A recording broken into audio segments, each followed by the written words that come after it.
pocos días hizo oficial la venta de Enzo Fernández al Chelsea por 121 millones de euros, convirtiendo al conjunto portugués en el primer club de la historia en vender 2 jugadores por más de 100 millones de euros. Pero, ¿cómo hicieron las Águilas para convertirse en expertos en el rubro de la compraventa? Y no solo eso, sino también tener una de las canteras más privilegiadas del fútbol europeo. Este es el método Benfica.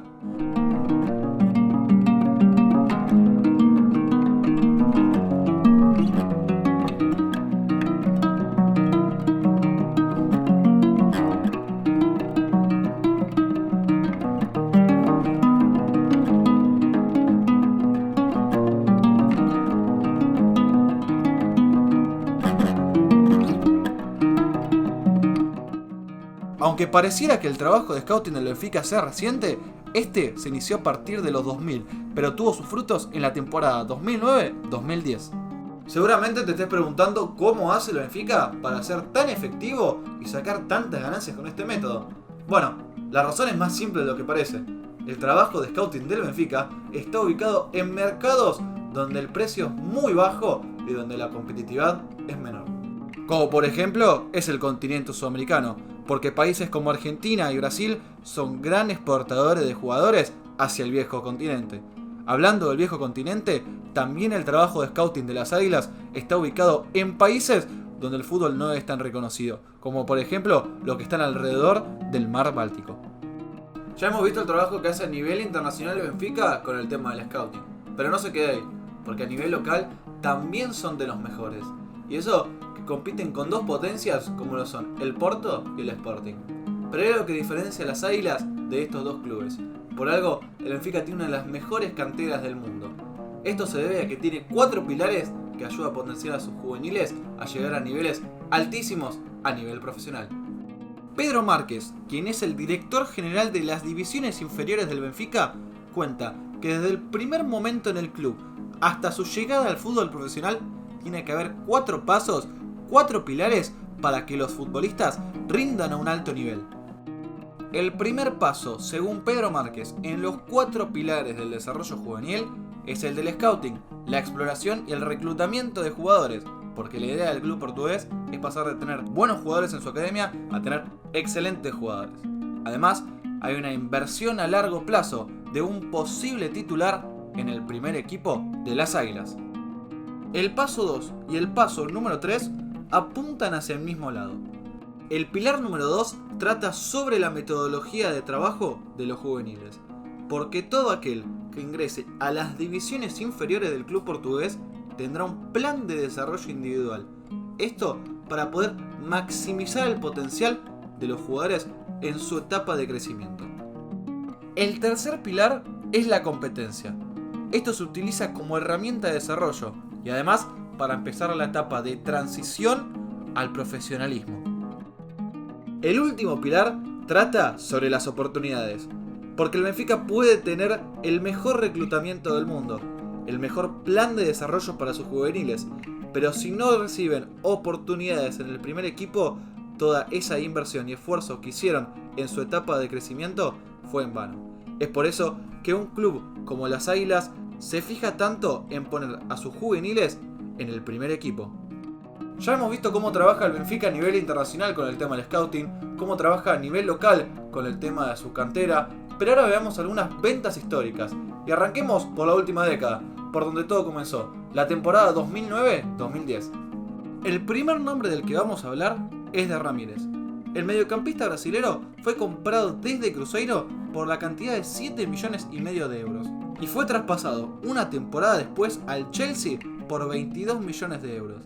Un dato de color es que fue vendido al Chelsea en el mismo mercado que vendieron a Di María al Real Madrid por 33 millones de euros.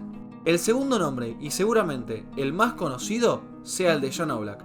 El arquero esloveno fue comprado por 4 millones de euros y tras pasar por varios préstamos, el arquero se terminó ganando la titularidad del Benfica y después fue transferido al Atlético Madrid por 16 millones de euros. Otro nombre importante es el de Javi García, que lo compraron del Real Madrid por 7 millones de euros y 2 años después lo terminaron vendiendo al Manchester City por 22 millones de euros. vimos las primeras compras y los primeros traspasos de este método Benfica. Y ahora repasemos las mayores ventas de la historia del club. Y empecemos por un chico de la casa, como lo es Renato Sánchez. El mediocampista portugués pasó por todas las divisiones inferiores del Benfica hasta llegar en el año 2015 al primer equipo. Tras una gran temporada, en el año 2016 fue vendido al Bayern Múnich por 35 millones de euros. La novena venta más cara de la historia del club es Victor Lindelof. Al central sueco lo trajeron por 3 millones de euros del Västerås SK y pasó un par de años por las divisiones inferiores del club, hasta que en el año 2015 fue llevado al primer equipo. 2 temporadas después fue vendido al Manchester United por 35 millones de euros. La octava venta más cara de la historia del Benfica es Nelson Semedo. Tras varios años en las divisiones inferiores de las Águilas, Semedo tuvo la oportunidad de jugar en el primer equipo en el año 2015. Y 2 temporadas después fue transferido al Barcelona por 35 millones y medio de euros. La séptima venta más cara de la historia de las Águilas es Raúl Jiménez. El Benfica decidió pagar 22 millones de euros para llevarse al delantero mexicano, pero no fue como se esperaba. Y por eso, en el año 2018 fue cedido al Wolverhampton Wanderers, donde ahí demostró su mejor versión. Y es por eso que el club inglés decidió pagar 38 millones de euros para quedarse con Raúl Jiménez. La sexta venta más cara de la historia de las Águilas es Axel Witsel. El mediocampista belga llegó del Standard Lieja en el año 2011 por 9 millones de euros y fue vendido una temporada después al Zenit por 40 millones de euros. La quinta venta más cara de la historia de las Águilas es Ederson.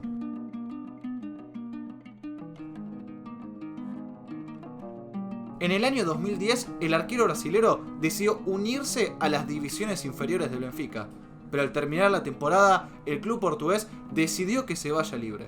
Pero tras 4 temporadas lejos del Benfica, el club portugués decidió volver a contar con el arquero. Las Águilas pagaron 500.000 euros al Rio Ave para volver a contar con Ederson. Y en el año 2017 lo vendieron al Manchester City por 40 millones de euros. La cuarta venta más cara de la historia del Benfica es Rubén Díaz.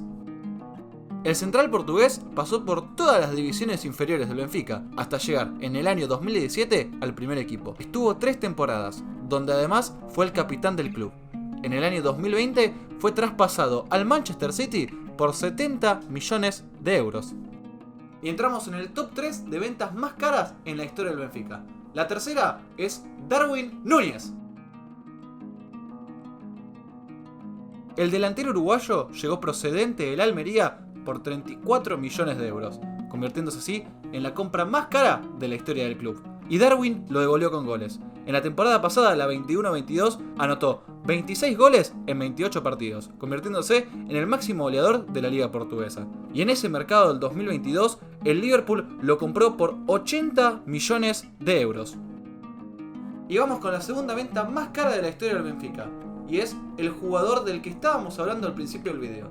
El segundo traspaso más caro de la historia de las Águilas es Enzo Fernández. El Benfica se llevó a Enzo Fernández de River por 10 millones de euros. Y tras 5 meses de un gran alto nivel en la liga portuguesa y obtener la Copa del Mundo, el Chelsea decidió pagar la cláusula de rescisión de Enzo, que era de 121 millones de euros, convirtiéndolo así en la compra más cara de la historia de la Premier. Y la venta más cara de la historia del Benfica es Joao Félix. El mediapunta portugués llegó a las divisiones inferiores del Benfica en el año 2015 y fue ascendiendo hasta llegar al primer equipo en el año 2018. La primera y única temporada en el Benfica fue una de las mejores que tuvo un canterano de las Águilas. En 26 partidos anotó 15 goles y repartió 7 asistencias. Además, esa temporada Joao Félix fue galardonado con el premio al Golden Boy. El Atlético Madrid decidió invertir 127 millones de euros por el futbolista portugués, convirtiéndose así en la compra más cara de la historia de Atlético Madrid y en la venta más cara de la historia del Benfica. 6 de esos 10 jugadores son canteranos del Benfica, y los otros 4 son inversiones que terminaron vendiendo en precios exorbitantes. Pero del actual plantel que queda del Benfica, cuáles pueden ser las próximas grandes ventas del club.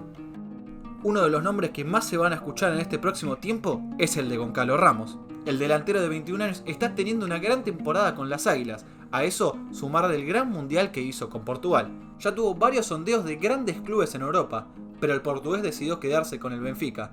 Seguramente sea uno de los nombres que más va a sonar en el próximo mercado de pases. Además, otros 3 nombres a tener en cuenta son Andreas Schelderup, Petar Musa y Alexander Ba, 3 jugadores con un grandísimo potencial. Solamente 500 millones de euros en pérdidas y más de 1.000 millones en ganancias. Así funciona el método Benfica. Espero que les haya gustado el video y comenten qué les parece el método que implementa el club portugués. Nos vemos la próxima con mucho más